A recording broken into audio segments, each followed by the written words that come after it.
पहली बात तो ये कि बहुत सारे चैनल्स को जब भी कुछ पोस्ट करना होता है ना, स्पेशली हमारे पाकिस्तानी चैनल्स को, प्लीज उसको वेरीफाई करके पोस्ट किया करें, because you are really spreading a lot of false information. पुरानी पिक्चर्स होती हैं ऊपर से अपनी से डाल के, please do not do that, because इस तरह आप अवाम के अंदर पैनिक जो है वो एक सिचुएशन क्रिएट कर रहे हैं। सेकेंडली, आपको अपनी आर्मी के ऊपर इतना भरोसा होना चाहिए। Your army have been doing things from years and years. आपको शायद इस बात का पता नहीं कि आपकी आर्मी कितनी स्ट्रांग है। Let's pull it back.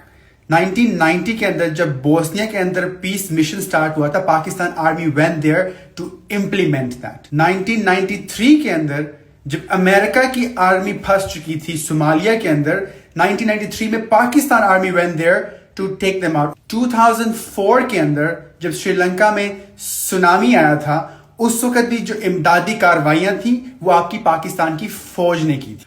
और सुने 2021 एंड 22 के अंदर जब गैर मुल्की शहरियों को अफगानिस्तान से निकालना था, तब भी हमारे पाकिस्तान की army went all the way over there to take them out. और ये बात हर जगह पे न्यूज में थी। 2023 के अंदर जब तुर्की और शाम के अंदर जलजले आए थे, तो पाकिस्तान आपकी ही आर्मी वहां पे इमदादी कार्रवाइयों के लिए गई थी। Even recently when Armenia carried out a genocide against Azerbaijan, Pakistan army was the one who was there to morally support Azerbaijan. So अगर आपकी army is that strong that can go around the world to help and support, जब आपके अपने मुल्क को उसकी support चाहिएगी तो वो नहीं करेंगे मेरी जान, वो बहुत करेंगे और बहुत ही मोहब्बत और बहुत ही शाना दिली से करेंगे। So stop releasing wrong and false information and news. Trust on your government, trust on your army, trust on your own people, because हमारे भाई जो हैं उन्हें आपका ट्रस्ट और आपकी मोहब्बत चाहिए। In the end, remember, the true strength is peacekeeping, economic growth, regional stability, and no war.